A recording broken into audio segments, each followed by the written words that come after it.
Hello everyone, it's Angel and welcome back to my channel.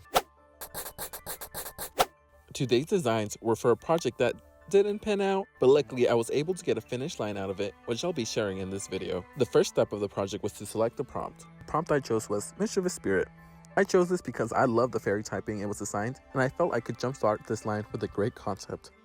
I almost went with a more ghostly definition of spirit before I watched the 2014 Maleficent movie, which described the fairies as spirits, and remembered in certain mythologies, spirit can mean something more corporeal, so I decided to follow the classic imagery of a fairy. Maybe because I've been reading a lot of Greek myth lately, but one of the things that really stood out to me when I hear mischievous is Eros, or better known as his Roman version, Cupid.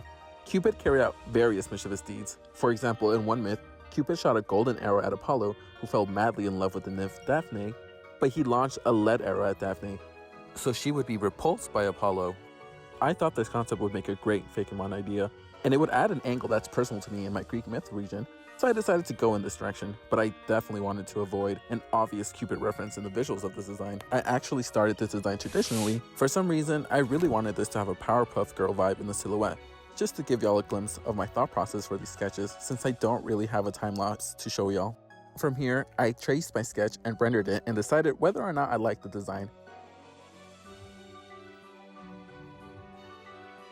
I felt like this design was serviceable and would have been okay to submit a cleaned up version of this, but I also wanted to challenge myself and do at least one more design of this concept, because I feel like the best designs are ones that you have the chance to re-envision multiple times. In this second pass, I doubled back and asked myself if I was pushing the love concept enough. So from here, I added colors and forms I enjoy from multiple disciplines that would support this theme better. For the horn hair, I was inspired by a drag queen staple of horn-haired wigs. The shape of the horns make an upside down heart, which I love, with the rest of it having a vintage, almost pin-up-y style. For this design, I got to play with a process I usually don't use, like creating shapes with color blocking and using a symmetry drawing guide to get the base design before moving on to the final render.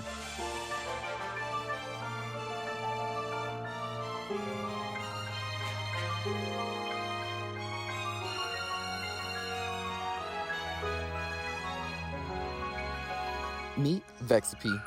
Vexp comes from the word vex, which means to annoy, as well as drawing from the word pixie for the ending. Vexp is a fairy poison type that can release a toxin that can temporarily make people or Pokemon fall in love for its own personal amusement.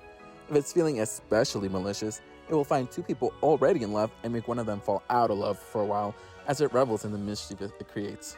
Vexp has a new ability called Heartbreaker, which makes all attacks do critical damage if its target is infatuated. I know I probably could have given it Merciless, but I feel like I wanted to give it an original ability that references love and gives some utility to the infatuation status, since, in my opinion, it's very underutilized currently. I'm very happy with this design and how it progressed between the first iteration and the final product. It kinda looks like the difference in design conventions between Generation 1 of Pokemon and the more recent generations. I was also happy to design a more conventional fairy poison type, since the two we already have in Galarian Weezing and Pheasantipede are very unconventional interpretations of the typing. Vexp's evolution will be created by another artist. Luckily, the artist was selected and the design was completed before the shutdown of this project. Vexp is able to evolve after doing 300 damage to an infatuated target.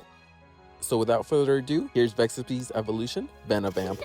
Venavamp comes from Vena, which can come from Venom or Venus, and Vamp, which is an old school term for a woman who seduces men. Its text entry reads, "While it enjoys spreading discord like its pre-evolution, Venavamps also use its infatuating toxins offensively. It'll sting opponents with its stinger legs and strike them down while they're immobilized by love." Here's a little excerpt from the artist Gibger. "My thought process for the evolution was to explore another love deity from Hinduism, Kamadeva, who has connections with parrots, flowers, and honeybees. I chose to turn this design into a honey wasp, that's why it has stingers as legs. The hair is inspired by beehive haircuts and heart-shaped wigs in the 50s pinup style. The overall shapes come from drag aesthetics and Sedusa from the Powerpuff Girls. The hair wings take inspiration from the Siren summon in Final Fantasy." I think Gibger did a great job with the evolution. They were very receptive about Vexp's design inspirations and created designs with a lot of references as well. To be honest, I had very low expectations for whoever did the evolution, but Gibger blew them out of the water. Depending on how my region progresses, I actually might include this line in the Meraki region, since its origins did come from Greek mythology. I hope you guys enjoyed today's video, and don't forget to keep it odd.